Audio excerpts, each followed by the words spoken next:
This channel does not promote any violent, harmful, or illegal activities. All content provided by this channel is meant for an educational purpose only. সকলের একটাই বক্তব্য ছিল ফাঁসি হবে সঞ্জয় রায়ের, কিন্তু না, ফাঁসি হলো না, মৃত্যুদণ্ড নয়, তিলোত্তমা ধর্ষণ খুনে সঞ্জয় রায়ের যাবজ্জীবন সাজা।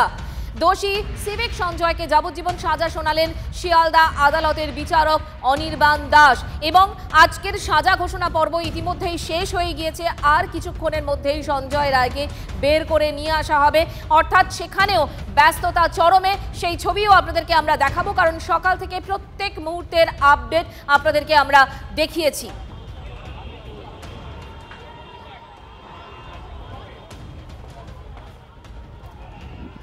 শিয়ালদা আদালত চত্বরে আমাদের প্রতিনিধিরা সকাল থেকে রয়েছেন এবং তারা প্রত্যেক মুহূর্তের আপডেট আপনাদের সামনে তুলে ধরছেন। এই মুহূর্তে শুভজিৎ সেখানে রয়েছেন, আরও একবার চলে যাব শুভজিতের কাছে। শুভজিৎ, আজকের মতো যা যা হওয়ার সবটা হয়ে গিয়েছে, সাজা ঘোষণা হয়ে গিয়েছে এবং আমরা একের পর এক দেখেছি যে তিলোত্তমার বাবা মা তারাও কান্নায় ভেঙে পড়েছেন এবং আজকের এই সাজা শোনার পর অনেকেই কিন্তু খুশি নন।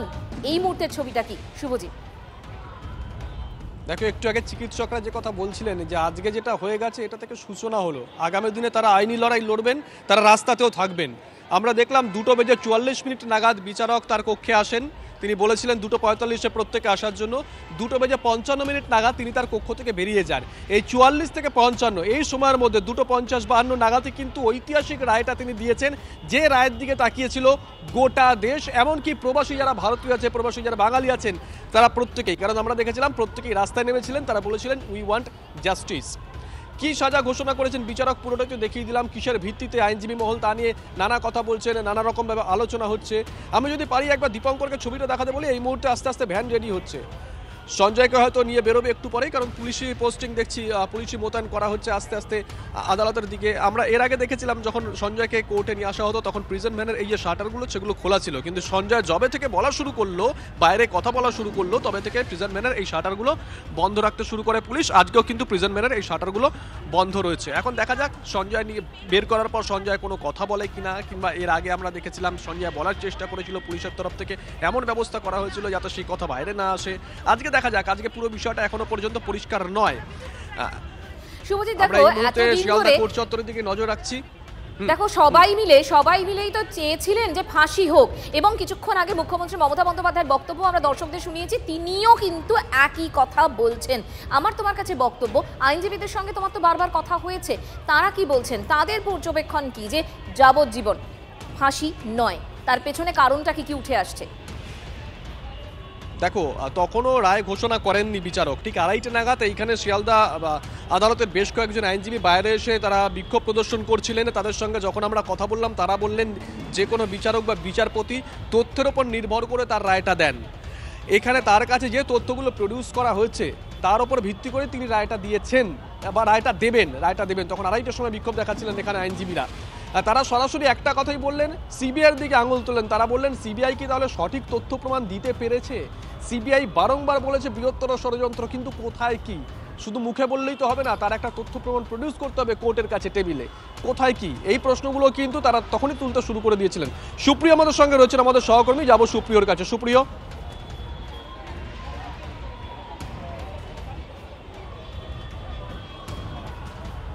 দেখো, আজকে সাজা ঘোষণা হয়েছে সঞ্জয় রায়, তাকে তিলোত্তমা খুন এবং ধর্ষণের মামলাতে যাবজ্জীবন কারাদণ্ডের সাজা শুনিয়েছে শিয়ালদা আদালত।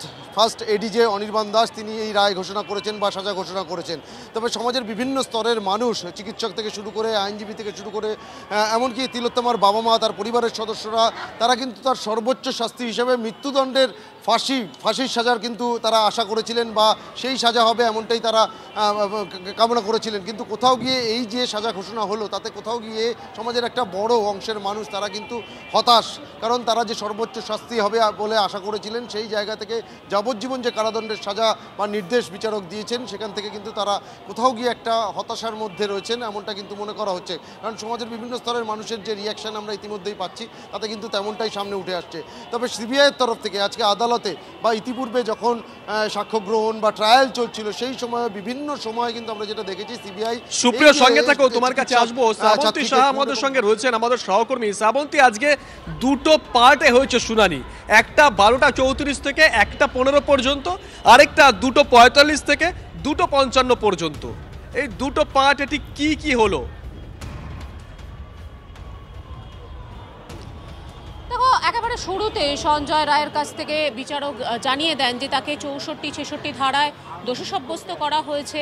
এ ব্যাপারে তার কি বলার আছে? সঞ্জয় রায় প্রথমে ফের একই কথা বলে যে তাকে ফাঁসানো হয়েছে এবং এই যে তার গোটা প্রক্রিয়া সেটা সকলে জানতো, সে এখানে এসে জানতে পেরেছে অনেক কিছু নষ্ট করা হয়েছে। যদি সত্যিই নষ্ট করা হয় এবং এরকম একটা ঘটনা হয় তাহলে তার রুদ্রাক্ষের মালাটা নষ্ট হলো না কেন?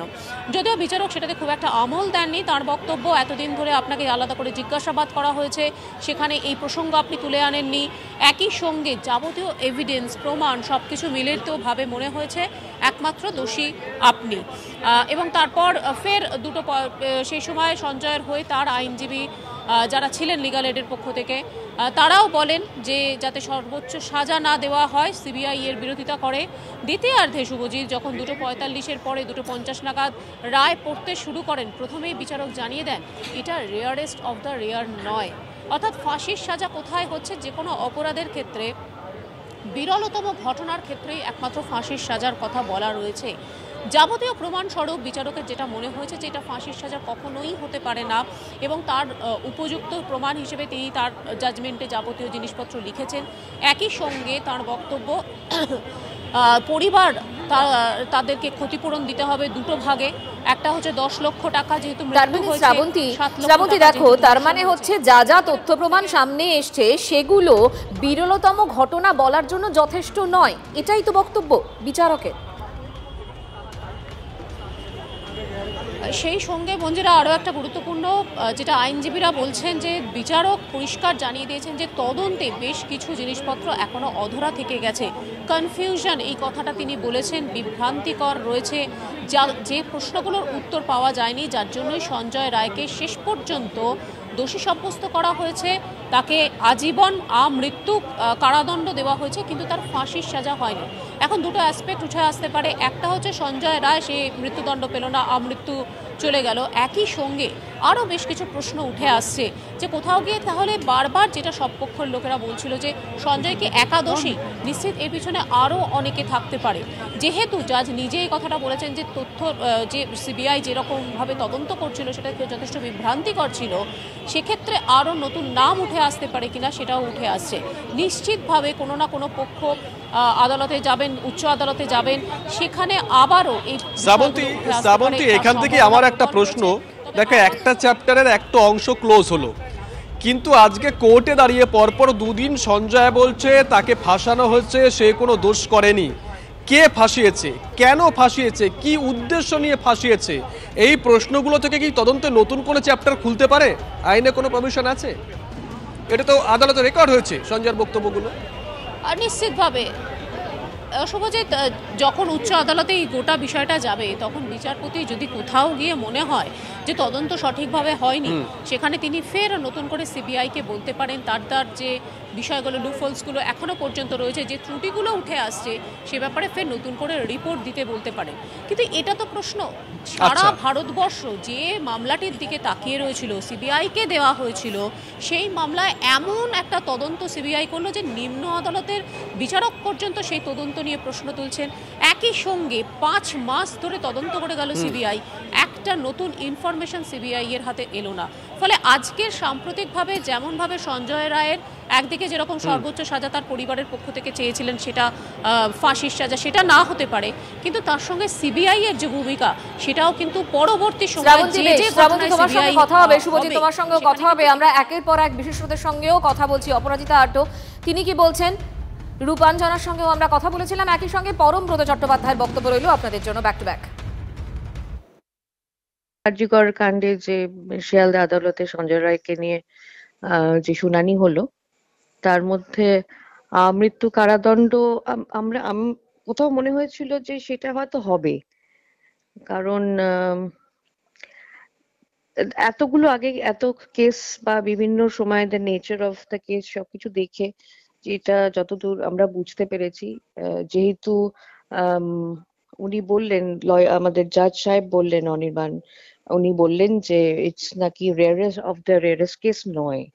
সো সেটার দিক থেকে আমার মনে হলো একটা কথা তো ভেতর থেকে একটা স্বস্তির নিঃশ্বাস, যে এতদিনের লড়াই, এত মানুষের লড়াই, তার একটা অন্তত পথ দেখতে পেয়েছে মানুষ।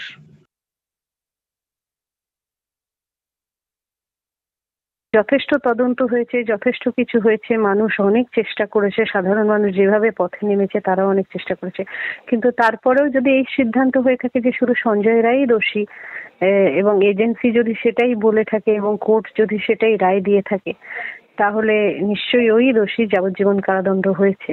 এবং আশা করি এটা এখানে থেমে থাকবে না, আরো তদন্ত চলবে। আদালত নানা রকম বিচার করে নানা রকম তদন্ত তারা করেছেন, করার পর তাদের মনে হচ্ছে সঞ্জয় রায় একমাত্র দোষী।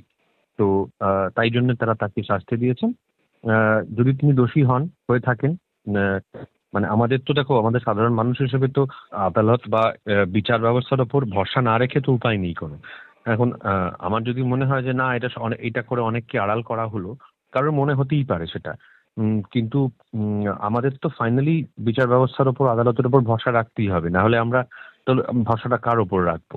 তো সেই আদালতের মনে হয়েছে যে সঞ্জয় রায় একমাত্র না হলেও অন্তত মূল দোষী, এবং তাই জন্য তাকে তারা শাস্তি দিয়েছেন। একজন ডাক্তারবাবু সই করেছেন, নিচে আরো দুজন সই করেছিল, তাদের নামটা মুছে দেওয়া হয়েছে, কারণ তারা এখনো চাকরিতে আছে। তাদের যেন বাড়িতে হামলা না হয়, তৃণমূলের হারমাদরা যেন হামলা না করে, তাই তাদের নাম, তাদের ট্রান্সফার যেন না করা হয়, তাদের নামটা মুছে দিয়েছি আমরা। কিন্তু একজন ডাক্তারবাবু না, 3 জন ডাক্তারবাবু এর সাথে সহমত ছিলেন। মুখ্যমন্ত্রী স্বাস্থ্য ভবন, যা নাকি নর্থ বেঙ্গল লবি থেকে চলে, তারা কি করলো, একজন ডাক্তারবাবু যখন উদয়ন মিত্র জানালেন, তার পরিপ্রেক্ষিতে তাকে একটা লেটার দেয়া হলো। সেই লেটারটাও আমার কাছে আছে, শোকজ লেটার। সেখানে লেখা হচ্ছে, whereas ডক্টর উদয়ন মিত্র, তারপর সে তার ডিগ্রি, কোথায় চাকরি করেন, district hospital Alipurduar has reportedly been violating the instruction with regard. আজ বিজেপির অভিযান রয়েছে, স্বাস্থ্য ভবন অভিযান, সেদিকেও আমাদের নজর রয়েছে। আপনাদেরকে শোনাবো সুকান্ত মজুমদারের আবারও বক্তব্য। তবে এই মুহূর্তে আরও একবার আপনাদের মনে করিয়ে দিই, সঞ্জয় রায় তার যাবজ্জীবন, ফাঁসি নয়। অসন্তুষ্ট মুখ্যমন্ত্রী মমতা বন্দ্যোপাধ্যায় আজ সকালবেলায় জেলা সফর শুরুর আগেই ডুমুরজলা স্টেডিয়ামে যখন তিনি কিন্তু ফাঁসির কথা বলেছিলেন, তিনি মনে করিয়ে দিয়েছিলেন, এবং এই ঘটনা শোনার পর, এই সাজা শোনার পর তিনি যে অসন্তুষ্ট সে কথাটা আরও একবার স্পষ্ট করে দিয়েছেন। এ ধরনের নরপিশাচে চরমতম শাস্তি হওয়া উচিত, মন্তব্য মমতা বন্দ্যোপাধ্যায়। আমরা প্রথম দিন থেকে ফাঁসির দাবি করে এসেছিলাম এবং আজকেও আমরা সেই দাবিতে অটুট আছি। আমরা এটাই বলেছিলাম, আমাদের হাতে কেসটা থাকলে আমরা কিন্তু অনেক দিন আগেই ফাঁসির অর্ডার দিয়ে দিতে পারতাম, ফাঁসির অর্ডার করে দিতে পারতাম। আমি জানি না কিভাবে লড়াই করেছেন, কি করেছেন, কি যুক্তি।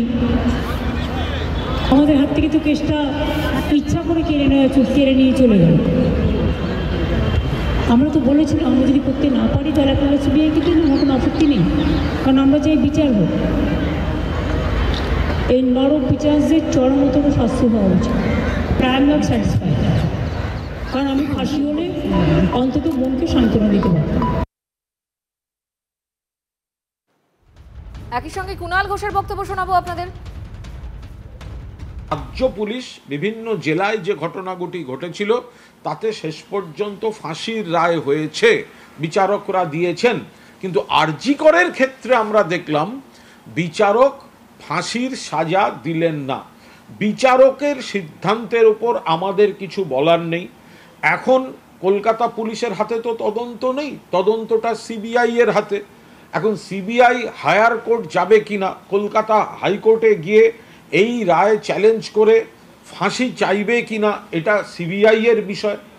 আমরা মনে করি আরজি করে যে পৈশাচিক ঘটনা, যে নারকীয় ধর্ষণ এবং হত্যাকাণ্ড এই দোষী করেছে, যে ইতিমধ্যেই সংশ্লিষ্ট আইনগুলিতে দোষী সাব্যস্ত, তার ফাঁসির সাজাটাই উপযুক্ত শাস্তি, দৃষ্টান্তমূলক শাস্তি।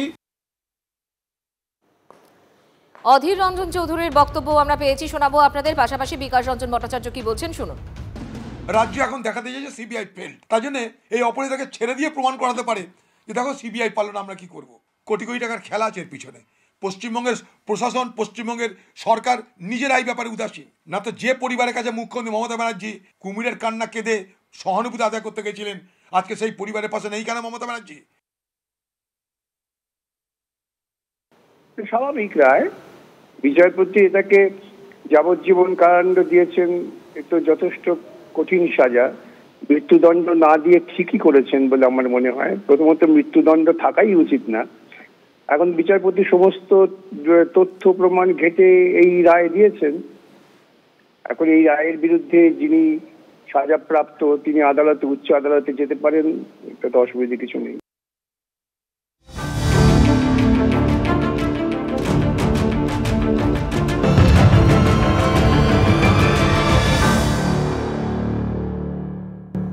ফাঁসি নয়, যাবজ্জীবন সঞ্জয় রায়। আমরা কথা বলেছিলাম আন্দোলনকারী চিকিৎসকদের সঙ্গে, আমরা কথা বলেছিলাম বিশিষ্ট চিকিৎসকদের সঙ্গে। প্রত্যেকের বক্তব্য শোনাবো আপনাদের। মাননীয় বিচারক প্রাইমারি চার্জশিট এবং বায়োলজিক্যাল এভিডেন্স এবং পুরো ভার্ডিক্টটা এলে আরো কম্প্রিহেন্সিভ প্রতিক্রিয়া জানানো সম্ভব, কিন্তু যেটুকু সংবাদ মাধ্যম সূত্রে জানতে পারছি তাতে যে জায়গাটা সঞ্জয় রায়কে যাবজ্জীবন কারাদণ্ড দেওয়া হয়েছে, এটা একটা এই বিচারের পথে ন্যূনতম পদক্ষেপ বলে আমি মনে করি। কিন্তু এই ছাড়া বাকি কারা অভিযুক্ত, কেন সাপ্লিমেন্টারি চার্জশিট এখনো দেওয়া হচ্ছে না? কেন সন্দীপ ঘোষ এবং অভিজিৎ মন্ডল এখনো জামিনে মুক্ত? এই কেসের বাইরে তারা কেন? এভিডেন্স টেম্পার বা ইনভেস্টিগেশন হাসাব করলো কার জন্য? এই যাবতীয় যে প্রশ্নগুলো আছে, এই প্রশ্নগুলো যতক্ষণ না সমাধান হচ্ছে ততক্ষণ অবধি আমরা মনে করি না ন্যায় বিচার করবো। আমাদের আফসোসের জায়গা যে সেটা হচ্ছে তদন্তকারী সংস্থা সিবিআই এটা প্রতিষ্ঠা করতে ব্যর্থ হলো যে এটা বিরলের মধ্যে বিরলতম অপরাধ। আমরা চাইব তদন্তকারী সংস্থা আরও গভীরে গিয়ে আরও বিস্তারিত তদন্ত করুন।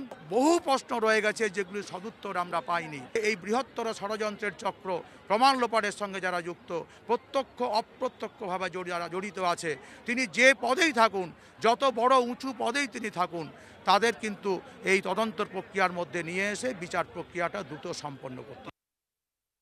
বিচারের প্রথম ধাপ তো বলা যেতে পারে শুধু সঞ্জয় রায়ের ক্ষেত্রে, কিন্তু বাকি ক্রিমিনালরা তো ধরা পড়েনি। তারা যতদিন না সামনে আসছে ততদিন তো প্রথম ধাপও কমপ্লিট নয়। একজন ক্রিমিনালের ট্রায়াল শেষ হয়েছে, এটা বেসিক্যালি এটা পার্শিয়াল ক্লোজার, সেটা যাবজ্জীবন হোক বা ফাঁসি হোক। এবং অভয়ের বাড়ির পক্ষের আইনজীবীর এখনও সুযোগ আছে হাইকোর্ট বা সুপ্রিম কোর্টে যাওয়ার, সেক্ষেত্রে তারা ফাঁসির আবেদন করতেই পারে। আমরা অবশ্যই ফাঁসি চাইব, কিন্তু যাবজ্জীবন দিয়েছে, এটা আমরা তাকে স্বাগত জানাচ্ছি।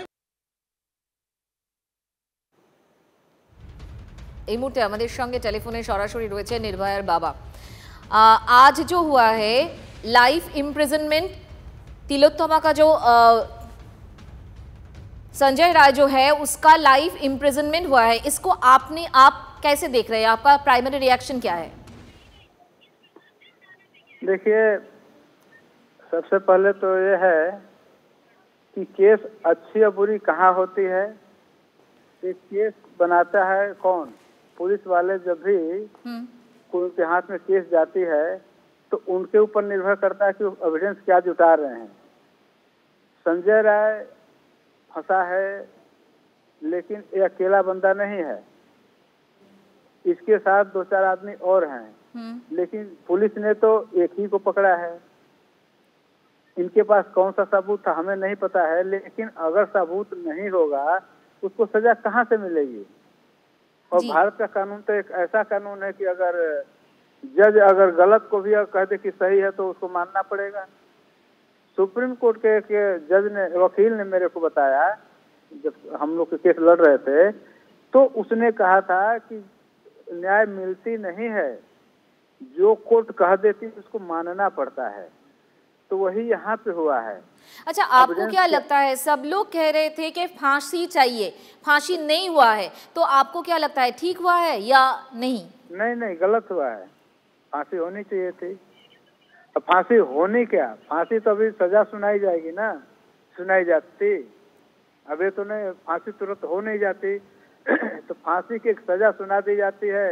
अब लटके रहो सालों साल, और वही 10 साल 12 साल केस चल जाए वैसे ही जेल में रहे तो कहेगा कि तो जेल हमारी पूरी हो गई सजा, तो उसको वैसे ही मिल जाता है, छूट निकल जाते हैं लोग।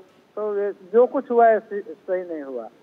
जज ने जो फैसला दिया किस आधार पर दिया है, और हमने तो ये भी सुना है कि जज ने कहा है कि ये rare of the rare case नहीं है, तो जज को चाहिए गाइडलाइन लिखना चाहिए उनको कि rare of the rare case कैसा होता है, कैसा केस होगा तो rare of the case rare होगा। तो ये जजों का ऊपर निर्भर करता है कि वो आपको क्या देते हैं सजा या क्या नहीं देते हैं, लेकिन जो कुछ हुआ अच्छा नहीं हुआ है देश के लिए और देश के युवाओं के लिए, महिलाओं के लिए। बहुत बहुत शुक्रिया। जो कुछ हुआ है सही नहीं हुआ है, বক্তব্য এমনটাই স্পষ্ট বক্তব্য নির্ভয়ার বাবার। ধন্যবাদ আপনাকে।